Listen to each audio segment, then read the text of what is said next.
আজকে বুদ্ধিজীবীদের একটা প্রশ্নের উত্তর দিব। আমরা ব্যক্তি পূজারী হব না। এই বিজয়টা এককভাবে আমার, মাসলাক যার যার, দিন ইসলাম সবার। আবার একদল বেদাতি বাংলাদেশে স্লোগান দেয় সুন্নিয়ত যার যার, পীর যার যার, সুন্নিয়ত সবার। আজকে বুদ্ধিজীবীদের একটা প্রশ্নের উত্তর দিব।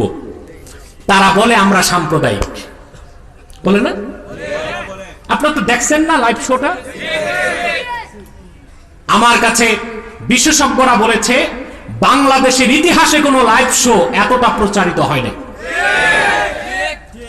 মনে রাখবেন, এই বিজয় ব্যক্তি আনায়েতুল্লাহ আব্বাসীর বিজয় নয়, আল্লাহর হাবিব মুহাম্মদ সাল্লাল্লাহু আলাইহি সাল্লামের এই গোলামের মাধ্যমে গোটা বাংলাদেশের কোরআন পন্থীদের বিজয় হয়েছে। ঠিক কিনা বলে?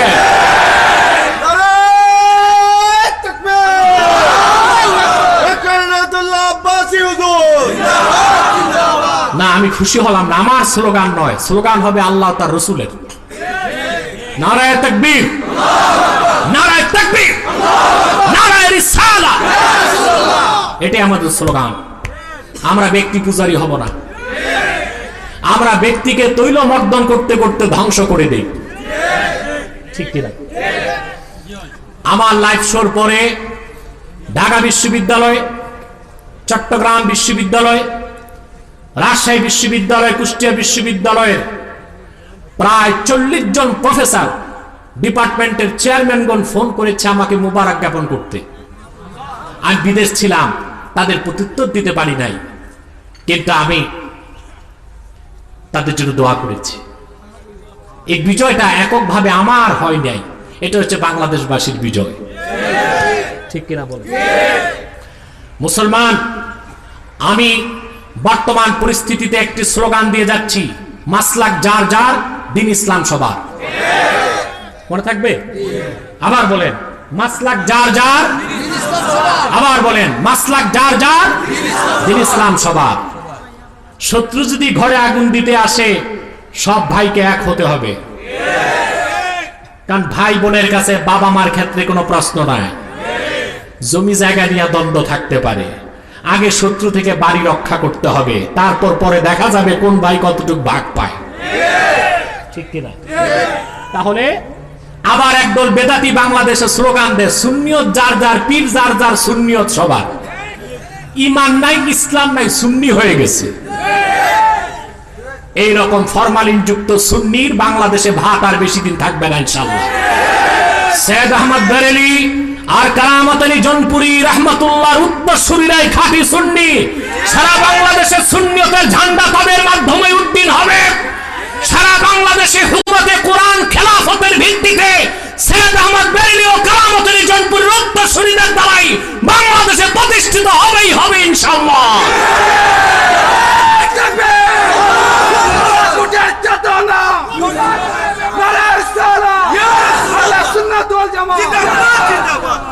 আমার ভাই বন্ধুগণ, স্লোগানটা এইভাবে দিবেন না, স্লোগান দিবেন সৈয়দ আহমদ বেরেলির চেতনা। মনে থাকবে? সৈয়দ আহমদ বেরেলি রহমতুল্লাহর পরিচয়টা অনেক বড়। ওনার নামের পরিচয়, চেতনার পরিচয় দিবেন। তাহলে আমি বলে থাকি আপনাদেরকে, মাসলাক যার যার, দিন ইসলাম। ঠিক কিনা? আমি লাইভ শোতে এই দিকটাই লক্ষ্য করেছি। কারণ আমি আমার মুসলিম কোন ভাই যদি ভুল করে থাকে, ভুল ভ্রান্তি থাকে, তাকে আমি কোন নাস্তিকের কাছে অসহায়, আশ্রয়হীন এবং অপমানিত করতে পারি না। ঘরের সমস্যা ঘরে সমাধান হবে। ঠিক কিনা বলেন? রুটি বন্টনের দায়িত্ব বানরের হাতে দেওয়া যায় না। ঠিক কিনা? ওটা ভাগযোগ আমরা করব, কেউ বেশি পাবে, কেউ কম পাবে, কিন্তু রুটি বন্টনের দায়িত্ব আমরা বাংলাদেশে বানরের হাতে দিয়ে রাখছি। চলবে না, চলবে না। আগামীর বাংলাদেশ হবে আল্লাহর কোরআনের বাংলাদেশ। আগামীর বাংলাদেশ হবে পীর মাশায়েখের বাংলাদেশ। আগামীর বাংলাদেশ হবে ইসলামের বাংলাদেশ। কারণ বাংলাদেশের স্বাধীনতার মূল চেতনা ইসলাম ও মুসলমান।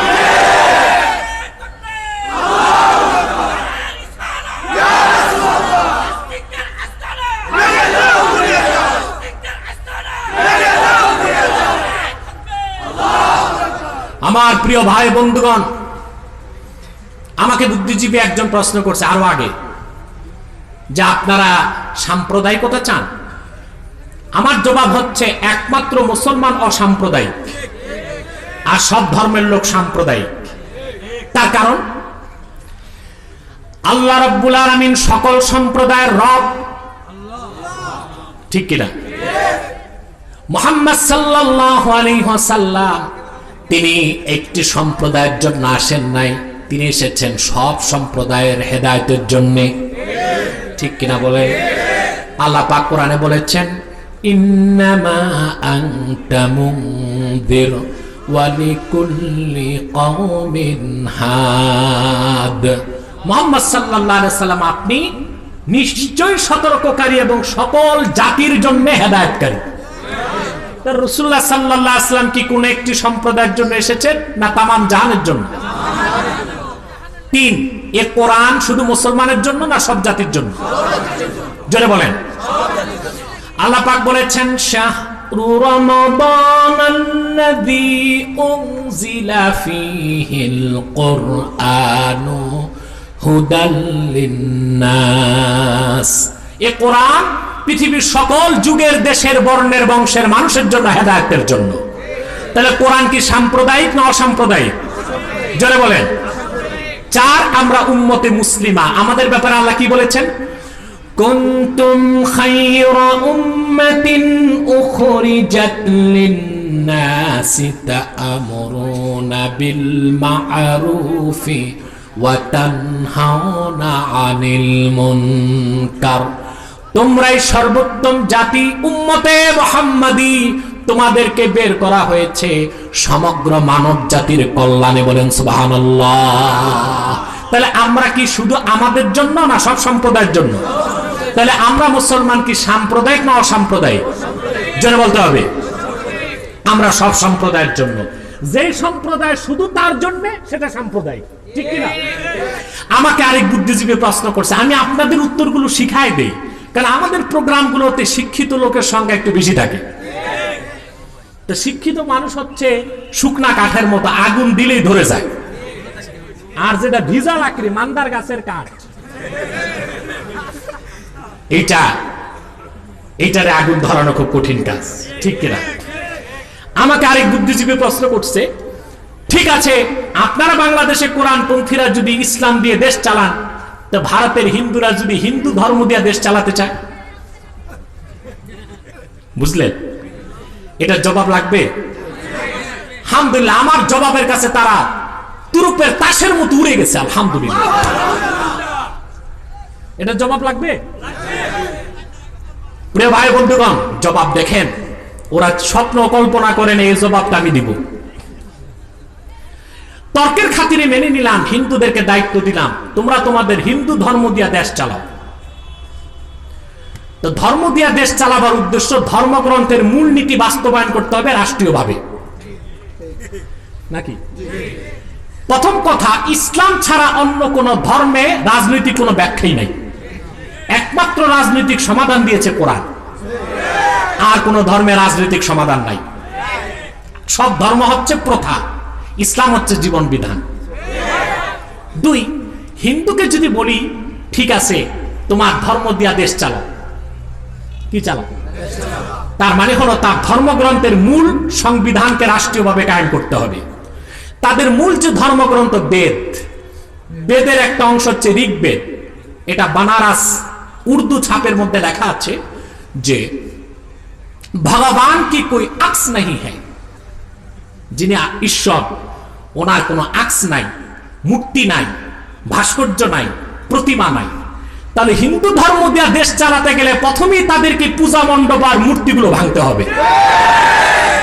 এখন ধর্ম দিয়া দেশ চালাবে না ধর্মের জাত রক্ষা করবে? কথা বলে না, পারবে? কথা বলে না, পারবে? দুই, তাদের ধর্মীয় রীতি গোহত্যা মহাপাপ। গোহত্যা কি? কিন্তু আফসোস, কেমন একটা প্যারালাইজ ধর্ম। গোহত্যা মহাপাপ, কিন্তু গো বিক্রি আর মহাপাপ না, ওটা বড় সওয়াবের কাজ। ওরা গোশত খায় না, আমার মুসলমানকে কোরবানি করতে দেয় না, কিন্তু প্রতি বছর লক্ষ লক্ষ গরু গাবি বাংলাদেশে সাপ্লাই করে। যে আপনারা কোরবানি দিয়া গোশতগুলো খাইয়া চামড়াগুলি পাঠায় দেন, মায়ের চামড়া দিয়ে আবার জুতা বানায় হাটে। কথা বলেন না? মায়ের চামড়া গোশত খায় না, জবাই করে না, কিন্তু কি সম্মান মায়ের, চামড়া দিয়া জুতা বানায় হাটে। আচ্ছা, এই কথাগুলো কি আমি সাম্প্রদায়িক উস্কানি দিচ্ছি না, না যুক্তির মানদণ্ডে উত্তীর্ণ? যুক্তির মানদণ্ডে উত্তীর্ণ। তাহলে তারা যদি হিন্দু ধর্ম দিয়া দেশ চালাতে দেই আমরা, তাহলে তাদের দুইটার একটা করতে হবে, হয় ধর্মীয় আইন পরিবর্তন করতে হবে যে না এখন থেকে গরু জবাই চলবে, নতুবা গরু জবাইও চলবে না, বিক্রিও চলবে না। তখন ভারতে এত বেশি গরুর সংখ্যা বাড়বে, পার্লামেন্টে, ব্যাংকে, আদালতে, পার্কে, সব জায়গায় গরু আর গরুই থাকবে। তো মানুষ থাকবে কই? কথা বলেন, কথা বুঝতেছেন? আচ্ছা ভাই, কে কে ঘুমান একটু হাত উঠান। না, আমার ব্যারোমিটারে আমি দেখতে পেয়েছি মাহফিল প্রাণবন্ত আছে, আলহামদুলিল্লাহ। আমি এত দূর আগাতে পারবো সুস্থ দেহ নিয়ে চিন্তাও করি না, এটা আপনাদের দোয়া, আলহামদুলিল্লাহ। আমার সাথে দোয়া করে যাবেন তো ইনশাআল্লাহ। প্রিয় ভাই বন্ধুগণ, আসুন এবার দায়িত্ব দিলাম, ঠিক আছে, খ্রিস্টানরা যদি বলে ভাই আমাদেরকে একটু দায়িত্ব দেন, খ্রিস্টান ধর্ম দিয়ে দেশটা একটু চালাই, ঠিক আছে চালান। নিউ টেস্টামেন্ট বাইবেলে এসেছে জেসাস, যিশু খ্রিস্ট বিয়ে করেন নাই, তিনি ছিলেন চিরকুমার। কি ছিলেন? আমরাও বলি তিনি বিয়ে করেন নাই, তবে আমাদের মুসলমানের আকীদা আল্লাহ তাকে জীবিত আকাশে তুলে নিয়েছেন, কিয়ামতের আগে মুহাম্মদ সাল্লাল্লাহু আলাইহি ওয়াসাল্লামের উম্মত হিসেবে পাঠাবেন, ঠিক কিনা? তারপর তিনি পৃথিবীতে বিয়ে করবেন। কি করবেন? আর খ্রিস্টানদের আকীদা তারা ক্রুসিফিকেশনে বিশ্বাস করে, ক্রুশবিদ্ধ, যে ঈসাকে হত্যা করা হয়েছে। আসলে ঈসাকে মারতে পারে নাই কেউ, আল্লাহ আকাশে উঠাইছেন, হত্যাকারীদের একজন কি ঈসার মতো একটু দেখা গেছে, ওইটারে মেরে ইহুদিরা কয় ঈসা শেষ। আল্লাহ কয় না, মারছো যে এটা ঈসা না, এটা মিসা। ঈসা কই? ঈসা কই? সুবহানাল্লাহ। কিন্তু আমাদের সাথে তারা একমত, আমরাও বলি তিনি বিয়ে করেন নাই, তারাও বলে। খ্রিস্টানদেরকে যদি খ্রিস্ট ধর্ম দিয়া রাষ্ট্র চালাবার দায়িত্ব দেওয়া হয়, নবীর আদর্শ বাস্তবায়ন না করলে কেমন করে দেশ চালাবে? সংসদে আইন পাস করতে হবে, আজ থেকে কোনো খ্রিস্টান বিয়ে করতে পারবে না। দেশ চলবে? দেশ চলবে কোত্থেকে? জাতি তো থাকবে না। রাষ্ট্র কাকে বলে? পলিটিক্যাল সায়েন্সে পড়েছেন আপনার, রাষ্ট্রবিজ্ঞানে। একটি নির্দিষ্ট ভূখণ্ড, একটি একই ভাষার, একই সংস্কৃতির নির্দিষ্ট জাতি, এই দুইটা মিলে কি হয়? রাষ্ট্র। জনগণ আছে, ভূখণ্ড নাই, এটা রাষ্ট্র না। ভূখণ্ড আছে, জনগণ নাই, এটা রাষ্ট্র। তো খ্রিস্টানদেরকে যদি ধর্ম দিয়া দেশ চালাতে দেই, কিছুদিন পর দেখা যাবে রাষ্ট্র নাই, রইল ইহুদি। কি? তারা দুইজনকে নবী মানে। একজন হলো মুসা নবী, উনি ওনার ব্যাপারে এসেছে, উনি বিয়ের পর ওনার শ্বশুর হযরত শোয়েবের বাড়িতে 8 বছর ছিলেন। কত বছর? মোহর আদায় করেছেন। কি আদায়? এখন বলেন, হযরত মুসাও নবী, শ্বশুরও নবী, বিষয়টাই তো ভিন্ন। আমরা আমাদের দেশে শ্বশুর বাড়ি যে থাকে, ওই বলদটার নাম কি দেয়? ঘর জামাই। কি বলে? ঘর জামাই। আপনাদের দেশে মনে ঘর জামাই নাই?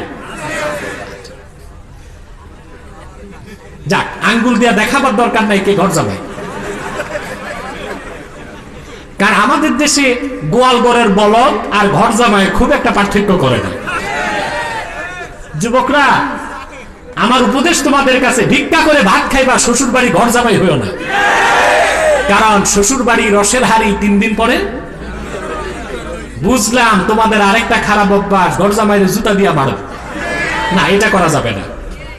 তারা আদর সাদর করে কাজ ধরায় দিতে হবে, ঠিক কিনা? এখন যদি ইহুদিরা ধর্ম দেয়া দেশ চালায়, নবীর আদর্শ কায়েম করতে হবে, তাহলে প্রত্যেক ইহুদিকে বিয়ের পর 8 বছর শ্বশুর বাড়ি ঘর জামাই থাকতে হবে। দ্বিতীয়, তারা নবী মানে হযরত দাউদকে, যাকে তারা ওল্ড টেস্টামেন্টে নাম দিয়েছে কিং ডেভিড। কোরআন বলেছে তিনি 100 বিয়ে করেছেন, কোরআনেরটাই মহাসত্য, কিন্তু তাদের ওল্ড টেস্টামেন্টে এসেছে তিনি 390টি বিয়ে করেছেন। তা নবীর আদর্শ বাস্তবায়ন করতে হলে রাষ্ট্রীয়ভাবে আইন করে প্রত্যেক ইহুদিকে 390টা করে বিয়ে করতে হবে। ধর্ম দিয়া দেশ চলবে? রইল বৌদ্ধ ধর্ম, এটা কোনো ধর্মই না। কারণ বিশেষজ্ঞগণ বলেন গৌতম বুদ্ধ পরকালকে বিশ্বাস করতো না। তারপরও যদি দায়িত্ব দিই, ঠিক আছে গৌতম বুদ্ধের ধর্ম দিয়া দেশ চালাও। গৌতম বুদ্ধ বিয়ের পর ভাষণ রাতের দিনই পাগল ছাগল হয়ে বের হয়ে গেছে, জঙ্গলে সন্ন্যাসী হয়ে গেছে। তো তারা রাষ্ট্র চালাতে গেলে আইন করতে হবে, প্রত্যেক বৌদ্ধ বিয়ে করতে পারবে, কিন্তু বউ ধরার আগে পাগল ছাগল হয়ে জঙ্গলে যেতে হবে। তাহলে নাস্তিকরা, বুদ্ধিজীবীরা মনে রেখো, বুদ্ধি কার্ল মার্কসের বুদ্ধি নিলে কাজ হবে না, মাথায় বিলেতি গোবর নিলে কাজ হবে না। জ্ঞান নিতে হবে কোরআন থেকে। যারা বলেন কোত্থেকে? একমাত্র ইসলাম হলো অসাম্প্রদায়িক, মুসলিম হলো অসাম্প্রদায়িক। তাহলে একমাত্র ইসলাম অধিকার রাখে রাষ্ট্রীয়ভাবে নেতৃত্ব দেবা, ঠিক কিনা বলেন? এরপরে কি জানেন? আমাদেরকে গালি দেয় আমরা মৌলবাদী। আরেক বুদ্ধিজীবীকে ধরছিলাম গলা টিপ দিয়ে, দেখছেন না? আমি বলেছি অবশ্যই আমরা মৌলবাদী, তবে উগ্রবাদী না। মৌলবাদ আর উগ্রবাদ এক জিনিস নয়। মূলে বিশ্বাস না করলে, মৌলবাদী না হলে তো মুসলমানই হওয়া যাবে না, ঠিক কিনা বলে? তবে আমরা উগ্রবাদী নই, আমরা উগ্রবাদী নই। আমি এতক্ষণ আপনাদেরকে কি বুঝালাম? আমার নবী মুহাম্মদ সাল্লাল্লাহু আলাইহি ওয়াসাল্লাম এসেছেন সকল জাতির জন্য, হেদায়েতের জন্য। মুহাম্মদ সাল্লাল্লাহু আলাইহি ওয়াসাল্লাম ১৫০০ বছর আগে ডাক দিয়েছেন হে মানব জাতি বলে, ঠিক কিনা বলেন? কারণ তিনি এসেছেন গোটা সৃষ্টি জগতের হেদায়েতের জন্য। আর আমরা উম্মতে মুহাম্মাদী অসাম্প্রদায়িক, আমাদের কাজ হলো সকল জাতির কল্যাণে, ঠিক কিনা বলেন? আল্লাহর হাবিব ডাক দিয়ে বললেন উবুদু রাব্বাকুম, তোমরা তোমাদের রবের ইবাদত করো। কোন রবের? আল্লাযী খালাকাকুম, যিনি তোমাদের সৃষ্টি করেছেন, ওয়াল্লাযীনা মিন ক্বাবলিকুম, তোমাদের পূর্ববর্তীদের সৃষ্টি করেছেন। বলেন সুবহানাল্লাহ। আমরা আলোচনা বুঝতে পেরেছি? কিছুই না, না বুঝছেন? কে? জেনে বলতে হবে কে সর্বশ্রেষ্ঠ সৃষ্টি? কোত্থেকে? কেন? এখন ইবাদতের ব্যাখ্যা দিয়ে আমি দ্বিতীয় প্রসঙ্গে 5 মিনিট কথা বলবো, বাবা মার ব্যাপারে, ঠিক আছে? একটু ধৈর্যের সাথে বসেন। আমি জানি রাত হয়েছে, বিরক্ত হচ্ছেন। হ্যাঁ, আস্তারাই